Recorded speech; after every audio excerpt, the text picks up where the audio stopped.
Salut à toutes et à tous, bienvenue dans cette nouvelle vidéo. Encore merci d'être de plus en plus nombreux à être abonnés sur cette chaîne. Bienvenue à ceux qui viennent de nous rejoindre sur le groupe Facebook. Pour ceux qui ne sont pas là-bas, n'hésitez pas à nous rejoindre. C'est un groupe privé où il y a énormément de choses intéressantes qui s'y passent. Et comme je vous l'avais annoncé lors d'une de mes vidéos, il y a le tout nouveau Alter qui est sorti, que je vais vous présenter aujourd'hui. C'est un parfum que j'attendais beaucoup pour plusieurs raisons. Donc, la première raison, c'est que c'est la maison Parfum de Marly, c'est une maison que j'aime beaucoup. À chaque fois qu'il y a une nouvelle sortie, je suis très curieux. Je vais voir les sorties déjà. Pour preuve, j'ai déjà plusieurs références de chez eux. Et la deuxième raison, c'est que c'est les signatures de ces parfums-là. En fait, c'est deux parfumeurs que j'aime beaucoup. C'est des parfumeurs qui ont créé des fragrances parmi les fragrances que j'aime le plus. Elles sont créées par ces deux-là. Il y a Hamid Merad Kashani qui a créé plusieurs parfums de ce parfum de Marly, le Layton qui est exceptionnel, le Layton exclusif. Le Pegasus, c'est le Pegasus exclusif, celui qui l'a fait. Le Oriana et Fragrance du Bois également. Je pense que c'est lui qui a fait le New York 5e Avenue. C'est vraiment un excellent parfumeur qui fait de très très beaux parfums. Il y a Elias Hermenedis également qui a réalisé le Purple Suede de chez Godolphin Banks et le cuir de chez Yves Saint Laurent en fait dans leur collection privée. Donc du coup dès que j'ai vu les deux noms associés sur une création de ce parfum de Marly, j'ai trouvé ça, je me suis dit que c'est quelque chose qui va très très bien marcher. Et honnêtement, je ne suis pas dessus.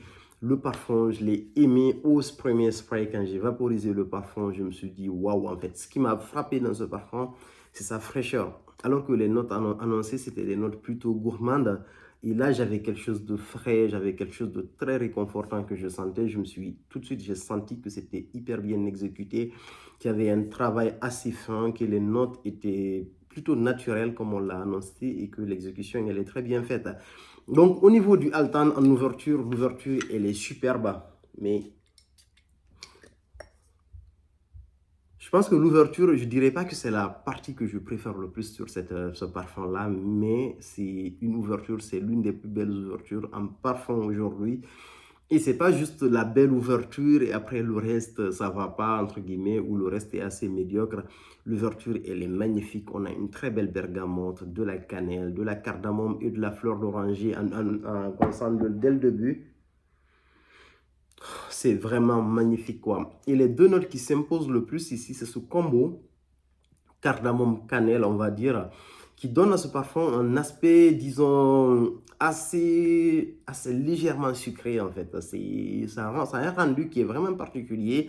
Après, la note de fleur d'oranger, c'est une note, vous savez, la fleur d'oranger, c'est quelque chose de très puissant, généralement en parfumerie. On la sent, mais en fait, les deux notes de cannelle et de cardamome surplombent, on va dire.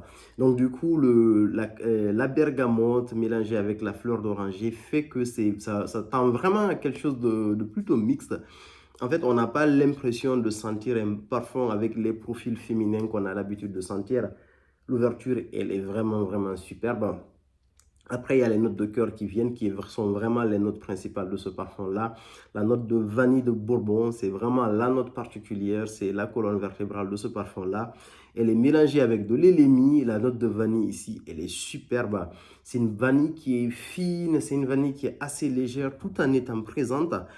En fait, quand j'avais lu vanille, je m'attendais plus à avoir une vanille telle que celle qu'on a dans le Aqua Isikoro de la maison Profumo Roma, mais c'est pas du tout le même type de vanille qu'on a ici. Là, en fait, la vanille qu'on a là sur le alter de parfum de Marly, la vanille de Bourbon, il est beaucoup plus légère, un peu plus vanille liqueureuse, on va dire. On a cette très belle note d'élémie qui fait pas en fait qui fait pas très résineuse, on va dire. C'est très très bien fait, c'est assez bien conçu. En note de fond, on a de l'ambroxan, on a de la praline, on a du musc et de bois de gaillac. La note boisée ici, elle est ultra raffinée. Ça fait de ce parfum, en fait, ça renforce l'aspect masculin de ce parfum. Donc, en globalité, c'est un parfum qui est plutôt mixte. Et pour revenir aux notes de fond, la note de praline rend, en fait, donne à ce parfum-là, mélangé avec le musc, un aspect assez gourmand. Donc, dans la globalité, c'est un parfum qui est plutôt gourmand, en même temps léger. D'habitude, les parfums gourmands sont plutôt ronds, on va dire. Mais il est gourmand sans pour autant être rond, en fait. C'est un parfum en même temps gourmand, il est très léger.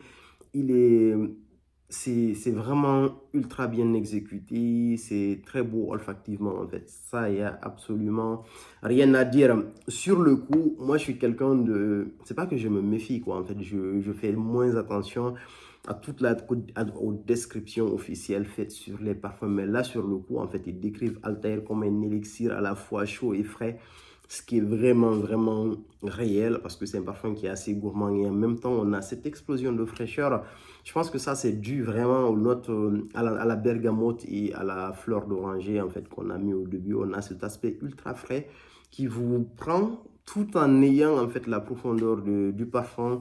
On dit en même temps qu'il est gourmand et léger et ça, c'est quelque chose de super. Ça, c'est vraiment, ça, c'est vrai. En gros, on a un aspect aussi qui est un peu épicé sur ce parfum-là.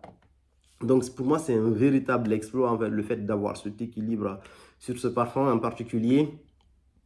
Et c'est un parfum aussi qui est très facilement portable à mon avis. En ce moment, il fait autour de 20 degrés. Je le porte et c'est hyper agréable. Franchement, c'est olfactivement, il n'y a rien à dire. Olfactivement, je note ce parfum 10 sur 10 sans aucune, disons sans aucune retenue en fait. Pour moi, ce parfum olfactivement, c'est un 10.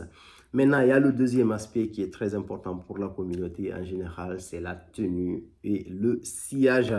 En termes de tenue, moi je le porte depuis 24 heures maintenant. La veste sur laquelle je l'avais mis, le t-shirt sur lequel j'ai mis ce parfum-là, ça fait bientôt 24 heures et le parfum il est là, il est encore en train de tenir. En termes de sillage, le sillage, c'est pas un sillage d'un Altan par exemple. Déjà, ça fait une très belle transition. Ça me permet vraiment de mieux vous comparer parce qu'il y a beaucoup de gens qui ont testé le Altan. Le Altan a un sillage qui est beaucoup plus puissant par rapport au Altair, mais ce n'est pas les mêmes notes. Là, on a du oud, on a beaucoup de notes boisées. Alors que dans la construction de celui-là, en fait, on a en fait cette légèreté qui a été, sur laquelle ils ont opté, qui fait en sorte que ce parfum-là ne peut pas avoir le sillage d'un Altan, par exemple. Je dirais pas que c'est facile d'avoir un parfum avec beaucoup de tenue. Il faut juste mettre, il faut mettre beaucoup de notes boisées, mettre en fait comment on appelle ça, des produits qui permettent d'augmenter le sillage. Il y a des notes chimiques comme ça qu'on a l'habitude d'utiliser en parfumerie. Mais je pense que le parti pris qu'ils ont pris sur le Altan fait en sorte qu'il ne peut pas avoir un énorme sillage. Moi, je pense qu'on aurait mis un sillage beaucoup plus gros. On aurait énormément... Ça allait être une overspray de vanille. Et moi, c'est quelque chose qui n'allait pas me plaire. En fait, la finesse qu'il y a dans celui-là, c'est vraiment... Ça fait partie des raisons pour lesquelles j'ai été attiré par ce parfum en particulier. Donc, sillage, la tenue, elle est très bonne. Je dirais une tenue de 8 sur 10, on va dire. C'est très correct. Le sillage, je dirais 6 sur 10, on va dire, parce que le sillage, il est beau. Quand vous le portez, vous n'êtes pas le seul à sentir votre parfum. Tout autour de vous, on va sentir votre parfum, mais c'est raffiné, c'est élégant, c'est quelque chose de chic, en fait. C'est pas le parfum, entre guillemets, qui est... Je dirais pas, c'est pas le parfum facile à porter. Quand je dis facile à porter, en fait, vous ne le mettez pas pour aller faire vos courses au supermarché, en fait. C'est quelque chose de trop beau pour ça, en fait. Quand on sort, en fait, on a envie d'aller dans quelque chose de, disons, dans un endroit plutôt convenable, on va dire. Un endroit où on a envie de se distinguer un peu par son parfum et ne pas avoir également un parfum qui donne des coups à tout le monde. Avoir quelque chose de fin, quelque chose d'élégant, quelque chose de raffiné qui est présent. Et franchement, c'est dans des moments comme ça que idéalement on porterait un Altair, quoi. Même si vous pouvez le porter tous les jours si votre mode de vie correspond à peu près à ça. Moi, aujourd'hui, par exemple, je l'ai porté pour aller au boulot et j'étais content parce que j'avais cette bouffée de vanille qui me venait. C'était très équilibré, c'est assez complet, on va dire, comme fragrance.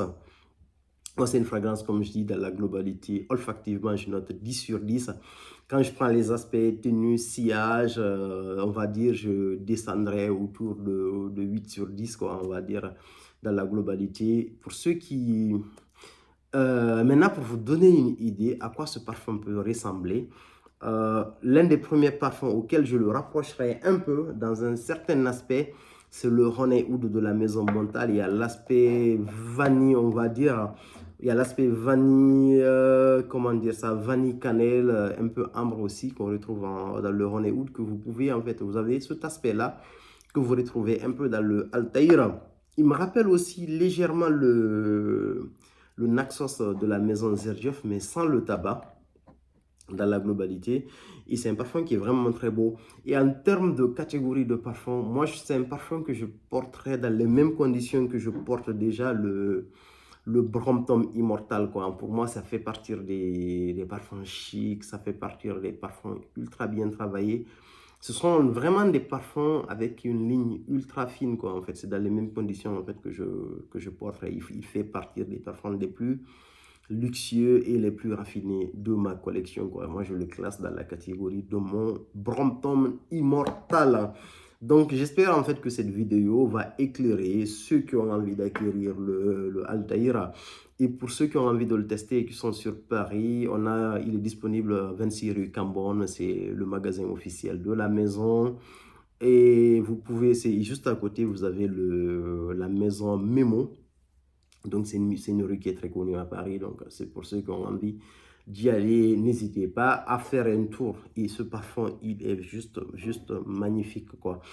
Et voilà ce que j'avais à dire sur cette vidéo-là. N'hésitez pas à nous dire ce que vous en pensez pour ceux qui l'ont testé. Merci beaucoup. À plus pour une nouvelle vidéo.